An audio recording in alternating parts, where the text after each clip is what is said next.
Tonight, I'd like to tell you about one of my heroes. Made a huge difference in my life in the brief time that I've known of her story. But I want to share it with you. In fact, if she hadn't done what she done, I don't know if I would be making these videos for you. So let's get into it.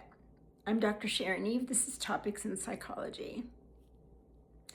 Some of us are dealt a really painful hand. Others, not so much. Some are dealt a really painful hand and it destroys them. There are other people who take that bad hand and they make it something of meaning. So I want to talk to you about Marilyn Vanderburg. She was a beautiful young woman in Colorado in 1958 when she went from Miss Colorado to being Miss America. In the years after that, she's a very hard worker and she would not rest. She would just work and speak and teach.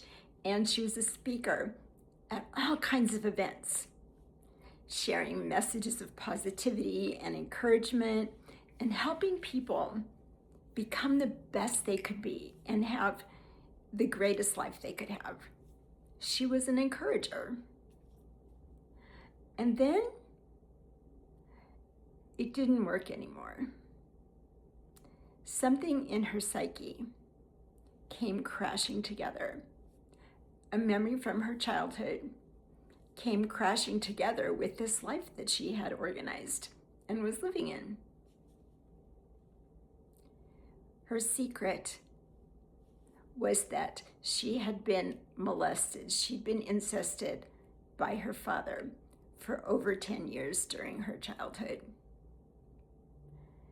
And she lived in a family where nobody talked about it.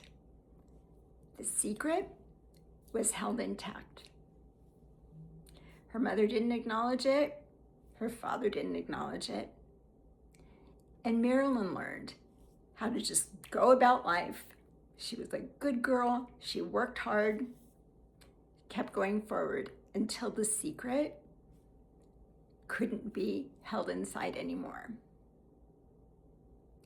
I don't know if she even knew that whole time she was holding a secret. Maybe she was just not aware. At some point, she came to understand herself as being a day child who went about the daily things and a night child that had this really dark secret about what happened to her at nighttime. It was devastating. Who was there to validate her or rescue her? There was no one. So at some point in her young life, it became clear to her that this horrible, horrible thing had happened to her. And what she did was actually transcend the horror. She transcended it to make it something of meaning. She started speaking all over the country, in the media, about incest and about how common it is and about how it affects people.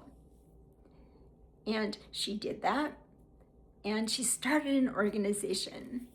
I think it's called something, it's SUN, the Survivors United Network, or something along those lines. There are groups all over the country, nonprofits everywhere, that Marilyn helped build so that incest survivors didn't have to live in shame, didn't have to live in secret, didn't have to pretend that their lives hadn't been what they'd been.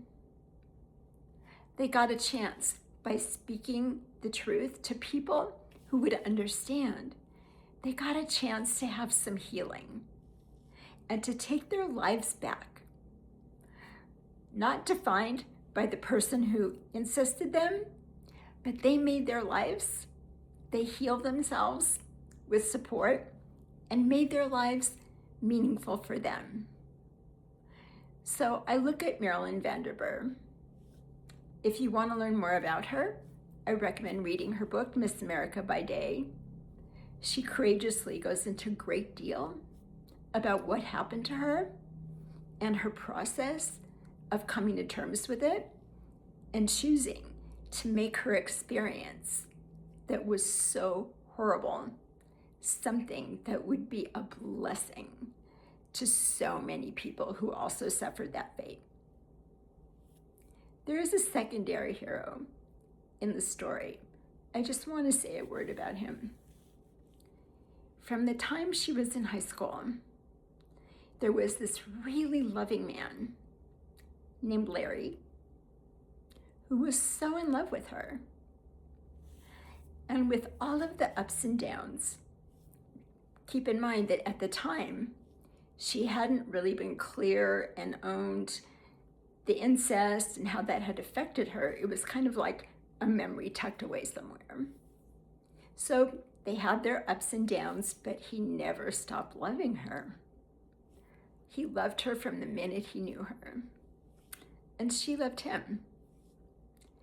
She had to get to a point where she could tell him what happened with the support of friends, a friend, and started together. They started the next chapter of that journey. So she went forward, and her experience was hers alone, but she had someone who just loved her. The sun rose and set on her. They're still in love today. I think she's about 88 and he's 91. But if you're around them, the love between the two of them is unmistakable. She's a hero of mine because she told the truth. She went beyond the secrets and transcended them to be a speaker of the truth, because that's what gave her life purpose. And along with that, her husband, Larry, loved her and found that sense of purpose as well. To this day, people write her letters and she writes them back. She seriously feels the pain that people are going through. She knows, because she went through it and she chose to be present with it, and she had to figure out how to survive with it. I don't know how many millions of lives she saved or changed, but there are millions. So I wanted to share with you that story about this hero of mine who chose that what all the beautiful things life offered her, she chose what gave her life meaning, that existential need to do something purposeful. And in this case, it was healing, acknowledging, and alleviating the suffering of too many. And it's still a secret that we don't talk about enough. She did, and she's one of my heroes. Who are your heroes? Have you experienced abuse? Do you have a hero that's helped you find your way with it? Because we need to speak it out loud, because in secret, there's all this shame that stays intact. And this was not Marilyn's shame. It was her father's shame. I'd love to hear your thoughts about this. If you've been through anything like this, please reach out and get help. You don't have to go through this alone. I look forward to seeing your comments. I read them all. Take care.